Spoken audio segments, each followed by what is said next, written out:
Hello, everybody. So Leah and I have decided to do this, and we're going to be talking about love and sabotage. Oh, sorry, love and self-sabotage, which are obviously kind of two different things, but then also interrelated. What's your kind of spin on love and self-sabotage? I think this is maybe like an important thing for us to bring up, because with our group program starting next week, that's really focused on, super excited. This is kind of in preparation for that. We've just been talking a lot about self-sabotage and love.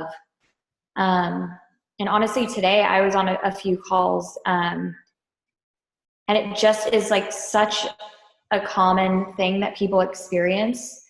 And we wanted to sort of touch on that. And I think maybe as far as like, specifically, I wanted to talk about like what that feels like, maybe like what self-sabotage actually feels like, maybe where it stems from. So in case you're not really aware, if you're feeling, or if you're not really aware if you are self-sabotaging, these might be some helpful ways for you to identify that for yourself. It's a good call. Yeah, I self-sabotaged for years, like a good, almost 2 decades, less than 2 decades. So, and I got a master's degree in that one. I know, same. And I think like it's so hard because, gosh, I think you develop self-sabotaging behaviors as a coping mechanism to protect yourself initially. Mm-hmm. Right? And so that's why they become so difficult to let go of, is because we don't identify them as things that are destroying our ability to connect with others. We identify them as, this is like a self-preservation technique almost. Yeah. You know what's it's interesting? Ooh, total goosebumps. That has just come to me as we're talking is like, self-sabotage is doing anything that doesn't really align with the truth of who you are. Like, for example, Leah and I, you could be out and about, we could be out and about hanging out, and then you'd be like, oh, let's go eat a burger. And I'm like, I don't really want to, I don't really want to go eat a burger, but I go do it. I mean, that's kind of not really self-sabotage, but I guess it's just that, just not listening to yourself and what you need. I guess self-sabotage is on the bigger scale of things, but I think it's just when you boil it down, it's really just not honoring yourself and your needs. What do you feel about that? What I just shared? I think, like you say, it's not honoring yourself and your needs. And I think we develop these behaviors for a reason initially. I guess, for instance, like a fear of abandonment. Maybe at one point in your life, somebody just left you high and dry. And that's painful, that hurts.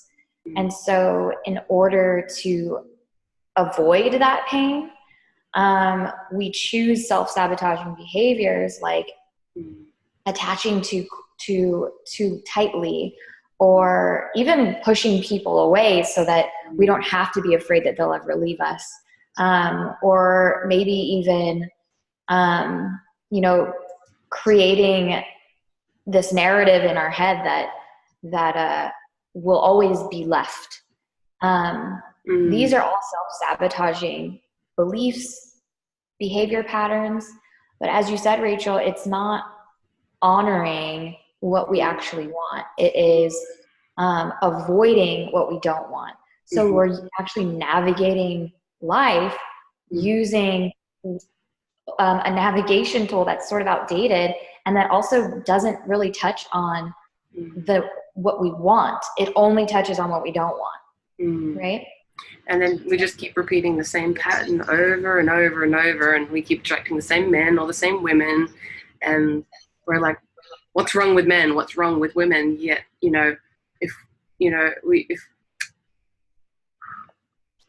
if we just take a moment and step back and really look at ourselves and what's going on in our world and what happened, in the past, that's, in essence, we're carrying around the baggage from the past, which is affecting, the here and now, and our happiness and who we draw into our lives. Like, for me, I used to have a very low self-esteem. I hated myself. And then, I drew in men that treated me like crap because I didn't value myself enough. So, why am I going to attract somebody that's, on a higher level of frequency than, down here where I used to be? So it's just, it's really... Can you actually touch on that a little bit? Sorry to interrupt. I just love that you brought that up, because I feel like when I used to hear, your vibe attracts your tribe, it was so like, what the hell does that mean? Like, I was like, attract people on a higher frequency? Like, I don't get that. But I mean, now I have a different understanding of that. However, I think, could you actually touch on that a little bit? Like, why would believing that you're not good enough attract people that treat you that way? Like, what, if you could have like a more of, I guess, a description of what that means. Sure. I might use a little metaphor, which might make it a bit easier. So it's like, tuning into different radio stations. For example, over in Australia, we've got 96.9. So say, for example, 96.9 is that frequency of self-doubt, of, like hating yourself, of, just really operating on destructive patterns. That's only what you're going to hear. That's only what you're going to attract. Because, if you're on 96.9, if you're listening to that station, you can't listen to 101.3 FM.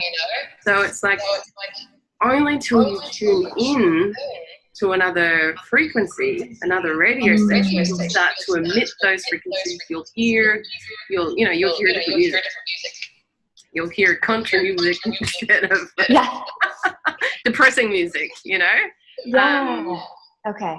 So I don't know if that made sense, that little metaphor. No, I like it. I think that I guess how I would also just add to that is, I think it's human nature when we have a certain belief, we are instinctually tuning in to things in life that back up that belief, that reinforce that belief. So if I sat here and I was like, Santa Claus is real, which he is. Then maybe I would be very in tune to different signs and different people that share that belief with me and that would reinforce that belief for me. So we have a tendency to want to be right. And, surprise, surprise. But when we have beliefs that no longer are serving us or what we want out of life, we're still going to be searching for things to back up those negative beliefs so that we're right.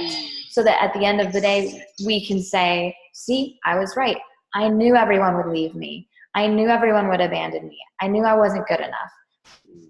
And so what it takes is going back to, as you say, like changing the station or changing the belief so that we can start to notice different things around us that then back up that new belief.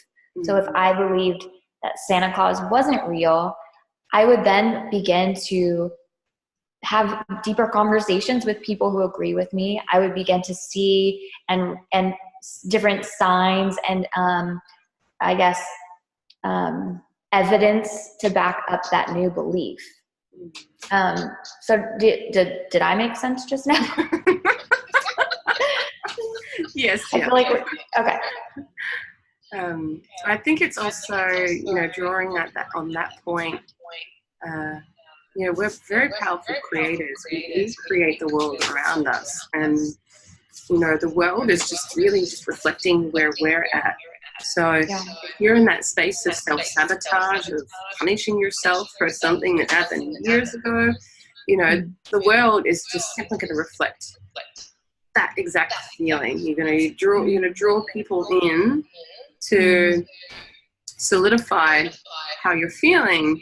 And I can testify from my own experience of life. Back then, that's all I attracted, because I felt so poorly of myself. Yet now, I'm still not perfect. Although no, I'm perfect. Whilst I'm still learning in my own life, and things just start to shift and mold around that. So it's interesting to really reflect on the caliber of men, shall I say, in the past. I don't think I'd anyway. Versus now, I'm attracting new men because I value myself, and I'm recognizing if a man or a woman comes into my life like a lover or a friend or a friendship. Really recognizing my value, and does this person serve me? So I think it's if you don't value yourself, you're going to let people, I'm talking from my own experience, you let people treat you like crap because you don't think you're worthy of anything more than that.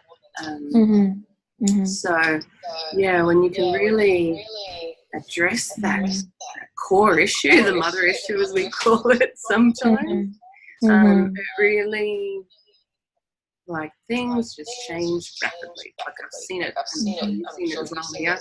Time and time again in my clients, my friends, in my own life, where when we can get to that root cause and pull that out, everything changes. Everything changes, And whilst there still might be a process where you're learning, and it's kind of the same issue might come out, yet you're aware of it, and you're I can choose. I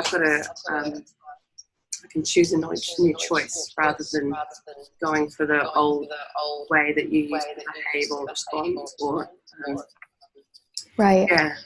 So right. The awareness.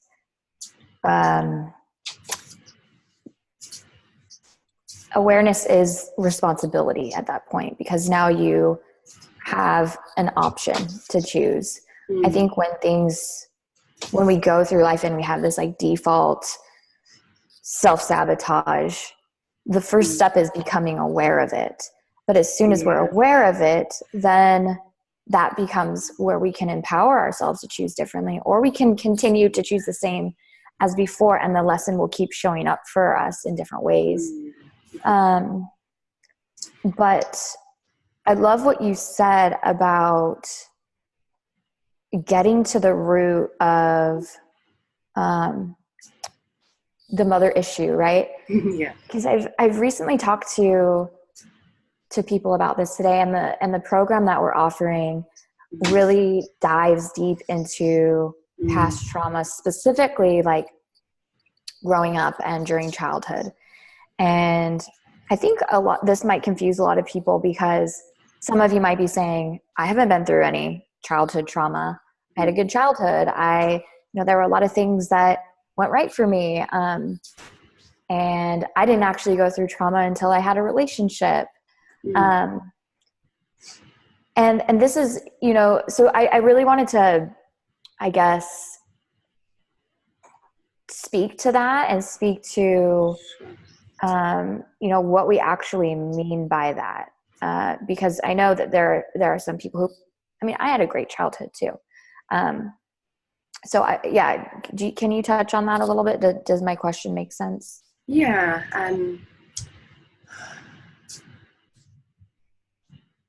I guess it's just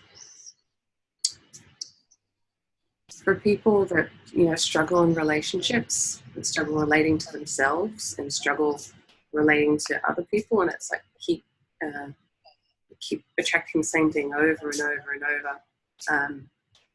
So, trauma might not necessarily be an abusive relationship. Trauma might be not being in a nourishing environment when you were growing up. There was no yelling, no screaming. But that could have been traumatic, and that's so there's so many different degrees of trauma, of the definition of trauma. Like, what's traumatic to me might not be traumatic to you or somebody else. So it's really just like whatever, your definition of trauma is, and, just really creating a really safe space for you to come into and being supported by a group of amazing women, with Leah and I just facilitating and holding space for you to really go to that place that you've not had the courage to go to. To just so you can let go, let the past go and move forward, and I know with my, sorry, go on. It's funny because I used to have, this idea that all trauma looks the same. And so I like that you said it's dependent on your definition of it, which I know may sound a little too generalized, but let me just give you a personal example to the people watching. Like I said, I had a really, really good childhood, and, had a really good upbringing. But one of the things that has really affected my relationship decisions in the past is codependency. And this stemmed from me being the oldest of 7 kids and finding at a very young age that, hey, my self-worth is in serving others.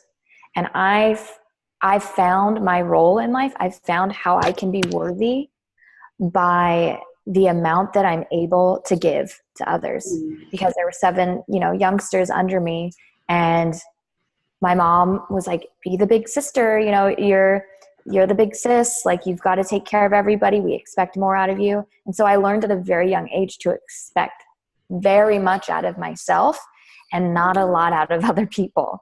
And so it became this deep belief inside of me that as long as I can find people in my life, that goes for friends and romantic partners, as long as I can find people who require me to give all the time, then that will solidify my position in the relationship and they'll never leave me. And so there begins the codependency, right? So this is my version of trauma, is from a young age not thinking that I was good enough just as I was. I didn't have to give all of me and not ask for anything in return in order for people not to leave me, right? So yeah, I think that was a hard lesson for me to unlearn. But once I became aware of it, it felt so much lighter.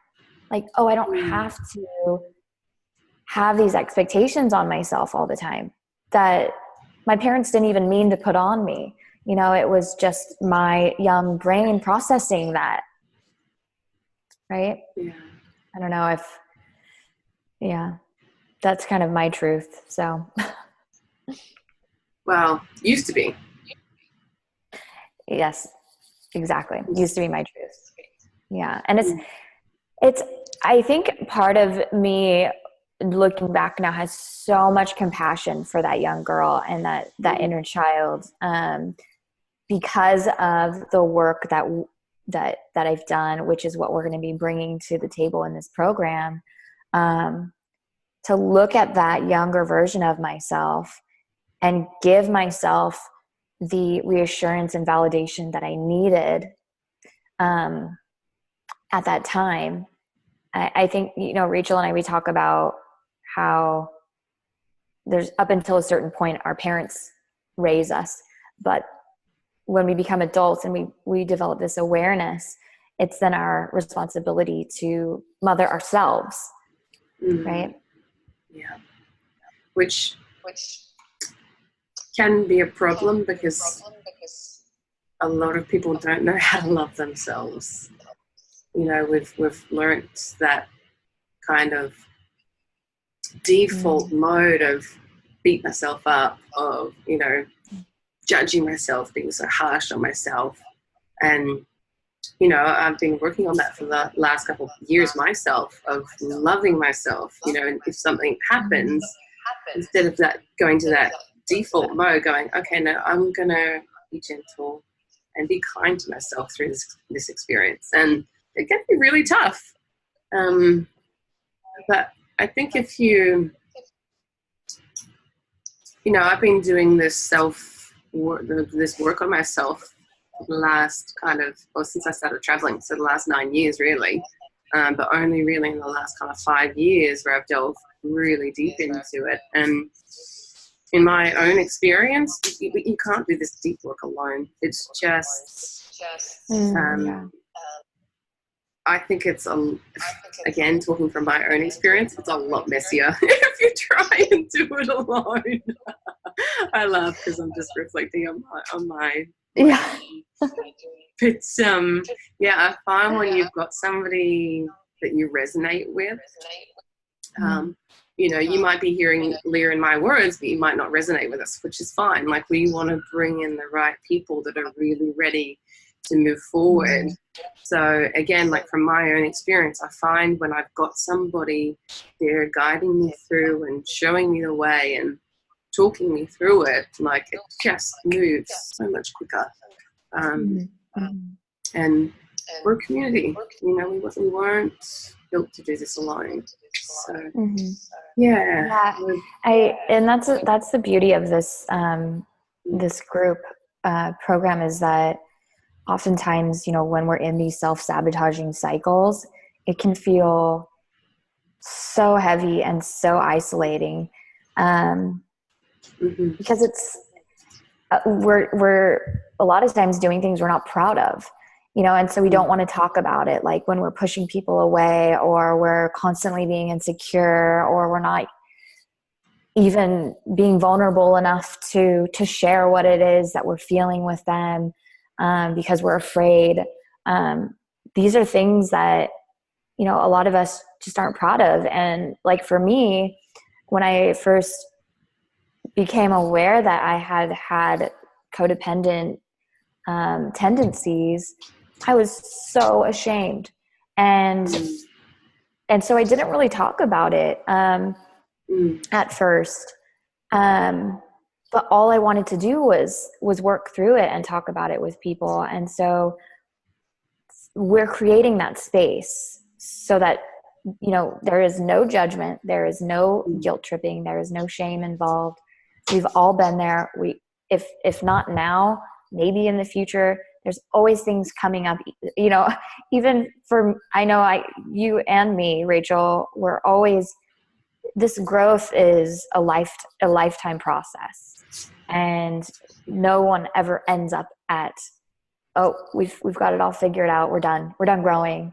You know, and so I think that when you are in community and in a group and able to share, these are the things that I'm struggling with and that I'm ready to let go of, and I need some support and perspective and accountability, you are able to really catalyze your growth. And it goes from kind of like a slow growth and maybe, like you said, messy, where you're like kind of tripping over yourself, like, oh, no, not that way.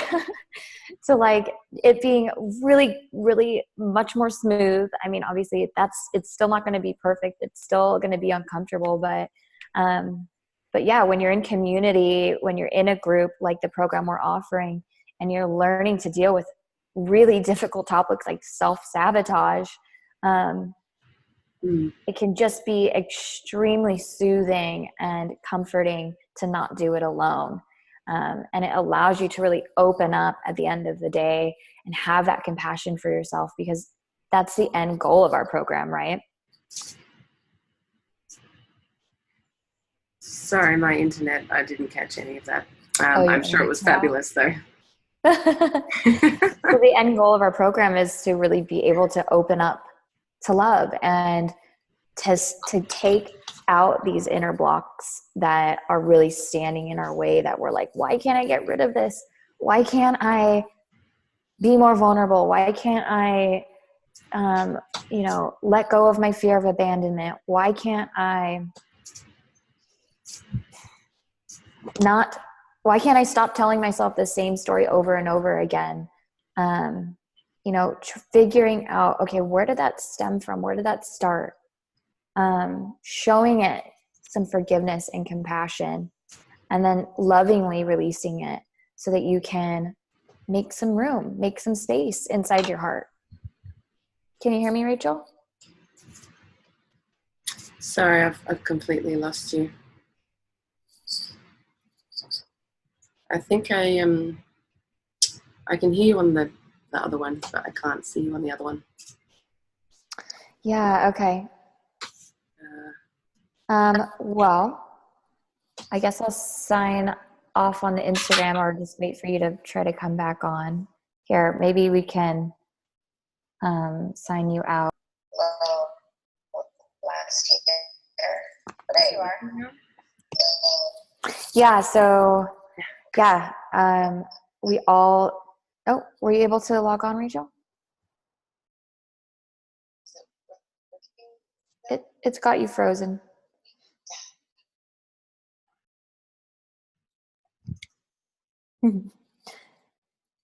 Technology self-sabotaging us, or sabotaging us.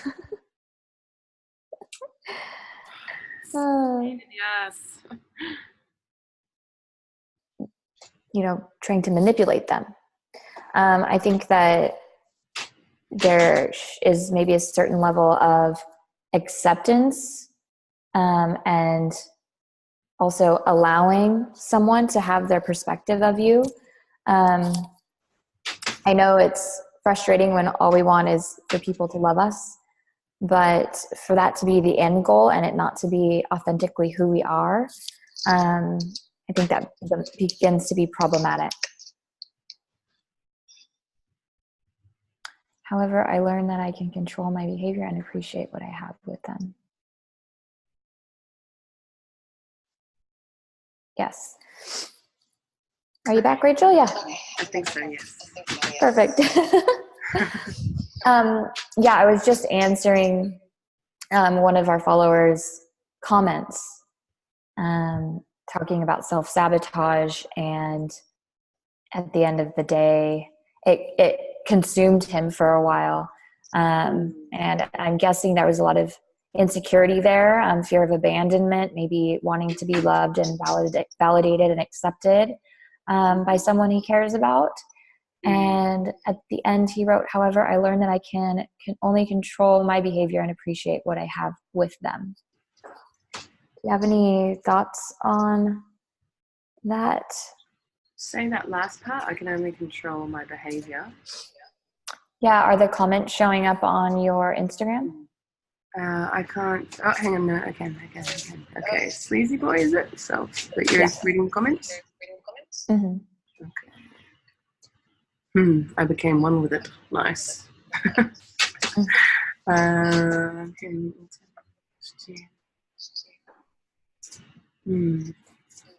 you can't change how a person feels about you. I've learned that I can control my behavior and appreciate what I have with them. Yeah. I guess it's, we can't control the outside world. We can't dictate how someone's going to respond or not respond, or love us or not love us. I think at the end of the day, it's about loving ourselves, and everything we need is within us. And when we can do that, we'll attract that loving partner. And yeah, it's just letting go that attachment of how people show up in our lives and how people love us or don't love us or value us or don't value us. It's like, well, how do we feel about ourselves? I think that's the biggest, that's the biggest key. Yeah. Oh no, cut out again.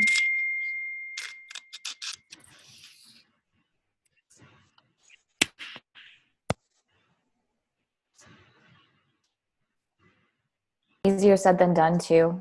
Good old technical difficulties. Oh my gosh. I feel like, so you were talking about loving ourselves, and I feel like that's easier said than done. And I feel like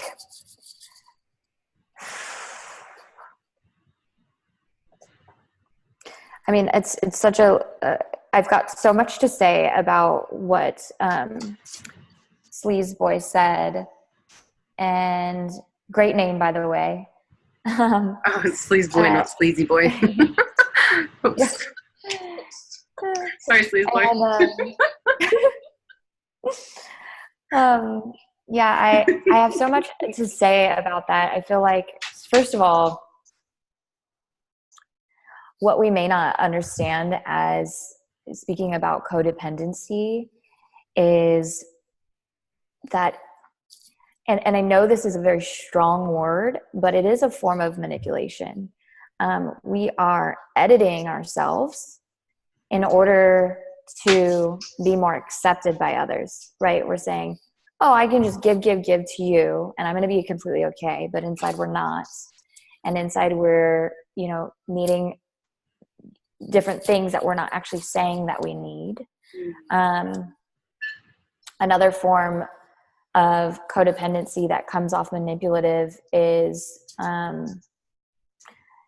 that even that fear of abandonment and being so afraid that someone will leave us that we're willing to not give them all of us, right? So they are under the wrong impression of who we really are, what we're really feeling. It's just not an authentic expression of ourselves. And I think without realizing that we're actually trying to manipulate how people perceive us, it becomes this obsession. Like, why don't they like me? I talked about this last week a little bit, as far as like, here's a really low key example, but if you're walking down the street and you smile at somebody and they don't smile back at you, do you begin to question them, or do you begin to question yourself? Like, what's wrong with them? Why don't they like me? Did I do something wrong? This is obviously like a very surface level example, but when our ability to accept ourselves and others hinges on someone else's perception of us, it becomes a dangerous self-sabotaging behavior and belief. And really figuring out like, okay, what am I really desiring out of this? What am I not getting here? And coming up with healthier ways then to go about getting that thing that you desire, because it's not about, you need to just accept yourself and love yourself and forget about the thing that you actually want and desire. We're actually going to be diving deeper and saying, well, what is it that's at the heart of your desires, that's at the heart of your wants? And how can we get that in a healthier way that doesn't minimize you in any way? Right, Rachel? Yeah. I think what kind of came up as you were sharing that story, funny enough, I had that experience today. And I decided in that moment, I'm not going to let his mood affect mine. So I was like, I held my space. I held my kind of boundaries around that. And, I was my happy self. Whereas like the point of that is that in the past, that could, if you're very sensitive and you've not done a lot of work, that simple surface level event, as you said, could spiral into something big. The mind takes over and you judge yourself, you judge them, and it just becomes this little ant, becomes this big mountain. So, yeah, it's really, just having the courage to go to those dark places and do the work, you know. It's like that the only way through it is to do it, and to really face it. And with Leah and I, like we love what we do. We're passionate about what we do, and you know, we're bringing each other's gifts to get together to really help you move forward and help you go to those places and move forward to, you know, as our mission says, to open to authentic love. We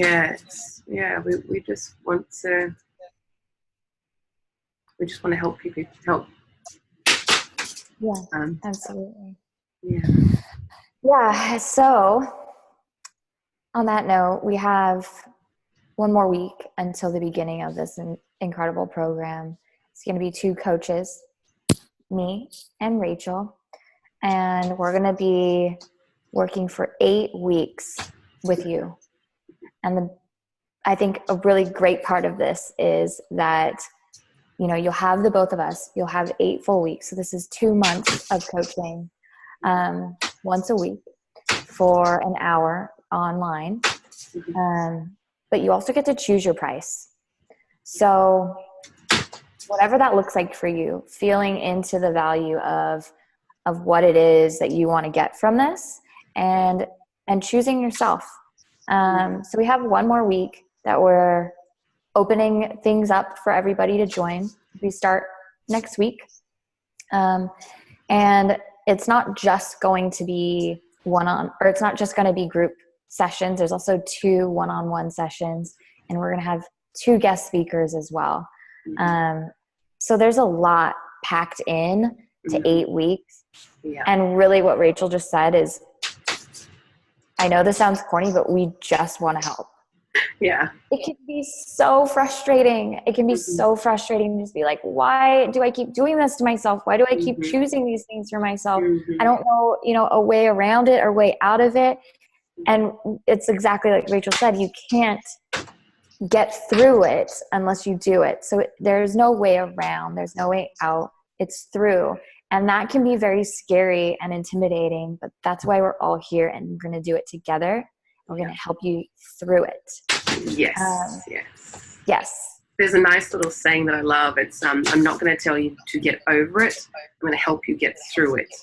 So, you know, we just bring so much love and support through this process, so that, you know, when it can get to that messy part, you know, you're held and you're loved and supported through it. And you know, I always like to say to people, like, transformation doesn't have to be difficult. It doesn't it has its moments where it can be, but that's just that moment of the breakthrough when you're like, ugh.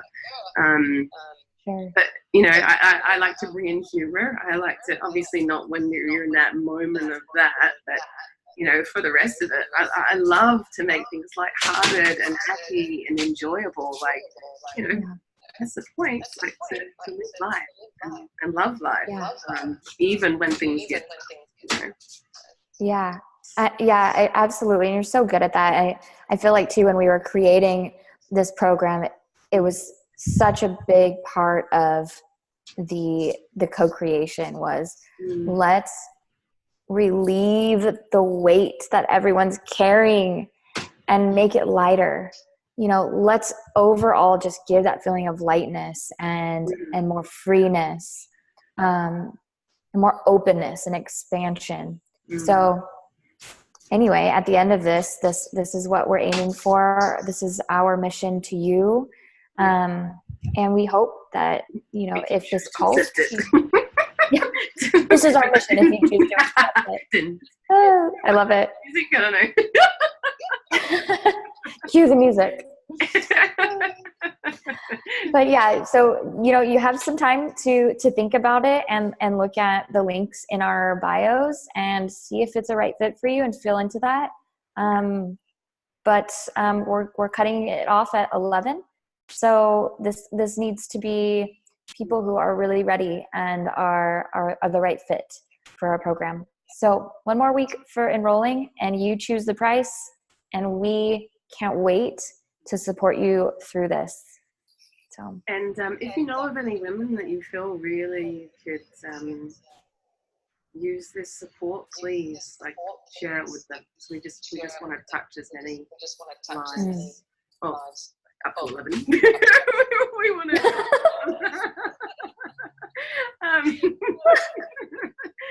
we want to touch as many lives up to 11. In this program, in this specific in this program. There'll be more programs going forward, but yes, this time 11. But, we just really want to reach the capacity of 11 women to really just give what's moving through us. So if you're sitting on the border, just go for it. You know, what's that saying? Like, throw your hat over the fence. Yeah. Because we got your back, sister. Yes, we do. We absolutely do. Yeah. All right, Rachel. Maybe we'll get on again soon and talk a little bit more about this. But otherwise, I think that's all I've got for today. Yeah, that's all. If you guys have any questions, feel free to just drop either of us a line. Yeah. Otherwise, check the link in both of our bios. Release, Rise, Receive. That is the name of our program, and we're here for you. And it starts next week. Yeah. Okay. All right.